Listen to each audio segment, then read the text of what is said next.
Liv Morgan dan Raquel jadi Women's Tag Team Champion yang baru. Logan Paul berani-beraninya nampar si Empang.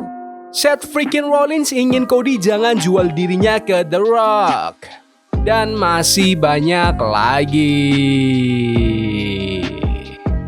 Selamat datang di Extra Raw, dimana kita akan nge-recap dan nge-review episode Raw hari ini tanggal 25 Februari 2025. Sebelum kita lanjut, pengen kalian like dan share video ini ke teman-teman kalian yang suka WWE. Dan jangan lupa subscribe, soalnya channel ini upload video setiap hari. Let's go. Raw hari ini dibuka oleh Logan Paul dengan gaya songongnya ngingetin semua orang kalau dia tinggal selangkah lagi buat jadi main event di WrestleMania. Tapi sebelum dia bisa nyombongin diri lebih lama, CM Punk tiba-tiba masuk ke arena. Logan yang jelas kesel langsung nuduh Punk itu iri sama kesuksesannya. Tapi Punk gak tinggal diam. Dia langsung nyebut Logan sebagai entertainer kosong yang gak punya substansi. Cuma sekedar fenomena sesaat yang gak bakal bertahan lama sampai fans beneran peduli. Logan pun mulai ngejek cedera dan kegagalan Punk. Tapi Punk ngebalas dengan peringatan kalau dia bakal ngasih pelajaran ke Logan di Elimination Chamber. Dan waktu semua udah selesai, Punk lah yang bakal jadi main event di WrestleMania. Logan gak sopan banget, tiba-tiba malah nampol muka Punk dan langsung kabur dari ring. Tapi Punk cuma senyum sinis dan janji bakal bikin Logan nyesel udah berani masuk ke dunianya. Segmen pembuka yang solid. Logan Paul ini heel sombong yang dibenci para fans, sedangkan CM Punk itu dicintai sebagai living legend. Keduanya cocok banget di perannya masing-masing. Semakin kesini, makin kelihatan kalau si Empang versus Logan Paul kayaknya bakal dijadwalin buat di WrestleMania. Di pertandingan pertama Raw hari ini, Ludwig Kaiser, Pete Dunne, dan Penta bertarung demi supremasi. Penta nunjukin serangan eksplosifnya dan kasih brutalitasnya, dan Kaiser dia main pinter, nunggu momen yang pas buat nyerang. Setelah momen keren di mana Penta ngebanting dan pakai Mexican Destroyer, Kaiser langsung ngelempar Penta keluar ring dan ngebanting dan pakai spinning DDT untuk memenangkan pertandingan. Penta akhirnya kalah di pertandingan reguler pertamanya di WWE. Tapi setidaknya dia itu nggak kenapin. Kayaknya mereka bakal balik lagi ke feud antara Penta dan Ludwig Kaiser. Triple threat ini emang seru banget. Aksi ketiganya bener-bener rapi dan memanjakan mata. Aku sih nggak nolak kalau harus nonton mereka bertiga tanding lagi. Rhea Ripley, sang Women's World Champion, nunjukin kalau dia fokus penuh buat pertahanan gelarnya. Dengan pertandingan lawan Io Sky yang udah di depan mata, Rhea ngaku kalau dia pernah kalah dari Io sebelumnya, tapi dia janji kali ini bakal beda. Io langsung muncul, dengan penuh percaya diri, bilang kalau dia bakal masuk ke WrestleMania sebagai sang champion. Dengan tensi yang makin naik, pertandingan di Raw minggu depan ini otomatis jadi tontonan wajib. Lanjut ke pertandingan tag team antara Kofi Kingston dan Xavier Woods dari New Day melawan Joaquin Wilde dan Cruz del Toro dari LWO. LWO sempat punya beberapa momen keren dengan kecepatan dan teamwork mereka, tapi pengalaman New Day jadi faktor penentu. Setelah Kofi curang dengan air rake, Woods langsung ngehantam Joaquin dengan top rope double foot stomp untuk memenangkan pertandingan. Setelah pertandingan, New Day malah nyerang Joaquin dan Del Toro habis-habisan. Dragon Lee langsung lari ke ring buat nyelamatin teman-temannya, tapi jumlah yang gak seimbang bikin dia akhirnya kalah juga. New Day ngebuat para anggota LWO terkapar di tengah ring. Pertandingan yang gak panjang sih, tapi tetap seru. Aku suka banget sama attitude barunya The New Day. Mereka berhasil bawa gimmick yang generik ini ke level yang lebih fresh. Aku juga pengen lihat LWO dapat kesempatan lebih banyak di divisi tag team.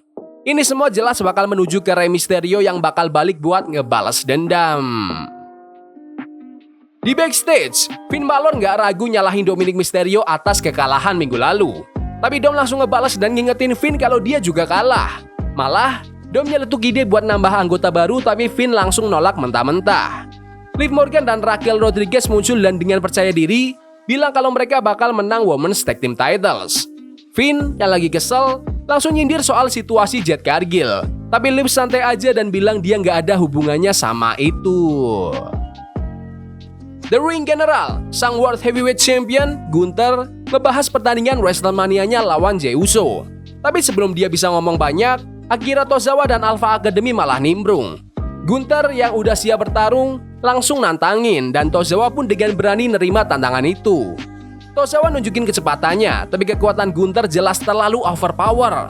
Sebuah powerbomb brutal harusnya udah cukup buat mengakhiri pertandingan ini, tapi Gunther malah sengaja nyiksa Tozawa lebih lama. Akhirnya, Gunther ngekunci sleeper hold yang bikin Tozawa pingsan untuk memenangkan pertandingan. Masih belum puas, Gunther mau lanjut nyiksa Tozawa tapi Otis buru-buru datang buat nolongin. Sayangnya, Gunther itu akhirnya bisa ngekunci Otis di sleeper juga. Barulah pas Jey Uso tiba-tiba lari ke ring buat nyelamatin Alpha Academy, Gunther langsung buru-buru kabur. Pertandingan ini seru sih, seperti yang diprediksi, Gunther menang gampang. Ini juga cara simpel buat masukin Jey Uso ke acara dengan nyelamatin babyface yang gak bersalah. Kayaknya Gunther bakal sedikit sibuk sama Alpha Academy dulu sebelum lanjut ngebangun feud-nya sama Jey Uso buat 54 hari ke depan. Di pertandingan sengit buat Women's Intercontinental Championship, Lyra Valkyria mempertahankan gelarnya lawan Dakota Kai. Dua-duanya pamer skill teknik yang keren banget. Bolak-balik near falls dan counter yang bikin tegang. Setelah 9 menit pertarungan yang brutal, Lyra akhirnya bisa banting Dakota dengan Nightwing Slam untuk memenangkan pertandingan. Setelah pertandingan, Dakota nunjukin respect dan meluk Lyra. Tapi tiba-tiba Ivy Nile nyerang Dakota Kai dari belakang dan ngehantam Lyra dengan German suplex yang diakhiri dengan spinning sidewalk slam. Ivy Nile pun berdiri gagah sambil ngangkat gelar Women's Intercontinental di tangannya. Pertandingan yang berkualitas. Emang sih mereka bukan karakter dengan kepribadian yang besar dan ini juga pertandingan antara dua babyface. Tapi mereka sukses bikin penonton bereaksi karena pertandingannya yang seru banget. Aku suka WWE sekarang berusaha bikin Women's IC title jadi sabuk buat pegulat kerja keras. Tapi yang penting itu bukan seberapa keras mereka kerja, melainkan apakah para penonton itu bakal peduli sama mereka atau enggak. Yang terpenting itu mereka para kontender butuh pengembangan karakter lebih lanjut. Lebih awal di acara, Sami Zayn duduk bareng Jackie Redmond buat ngomongin perang lawan Kevin Owens. Sami jujur ngaku nyesel datang ke rumah Owens minggu kemarin karena Owens ternyata nggak ada di rumah. Yang ada malah ibunya. Sami sadar kalau semua ini udah di luar kendali. Sami nggak bohong, baik dia maupun Owens sama-sama nggak ada di kondisi mental yang stabil. Dan apa yang bakal terjadi di Elimination Chamber bakal jauh lebih brutal dari semua yang pernah mereka lakuin ke satu sama lain. Dia tahu lehernya belum 100% pulih, tapi itu nggak penting. Karena ini udah jadi pertarungan yang personal. Setelah Bron Breakker nge-spear Dominic Mysterio minggu kemarin, Dom jelas cari cara buat balas dendam di pertandingan ini. Bron langsung mendominasi dari awal, tapi gangguan dari Judgment Day bikin Dom bisa curi kesempatan buat nyerang. Bahkan, dia sempat ngelakuin 619. Tapi Bron gak lama kemudian balik ngehajar Dom dengan Frankensteiner. Waktu Bron siap buat ngeakhirin pertandingan, Finn Balor dan Carlito tiba-tiba intervensi, bikin pertandingan berakhir dengan diskualifikasi. Setelah itu, Judgment Day langsung ngegas dan ngehajar Bron rame-rame. Waktu Finn coba ngehantam Bron pakai kursi, satu tatapan tajam dari Bron bikin Finn langsung mundur. Pertandingan ini pendek dan Bron Breakker dominan banget. Sekarang Bron makin kelihatan kayak babyface dan kayaknya dia bakal lawan Finn Balor di WrestleMania. AJ Styles juga masih jadi opsi buat lawan Bron, jadi mungkin malah bakal jadi triple threat antara mereka bertiga. Di backstage, Katie Kelly ngobrol sama Ivy Nile dan The Creed Brothers. Nile makin yakin dengan potensinya jadi juara IC, sementara The Creed ngejelasin kalau mereka juga bakal jadi World Tag Team Champion minggu depan.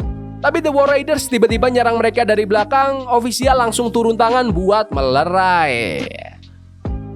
Undisputed WWE Champion, Cody Rhodes, jalan kering dengan pikiran yang jelas terbebani sama tawaran dari The Rock untuk bekerja sama.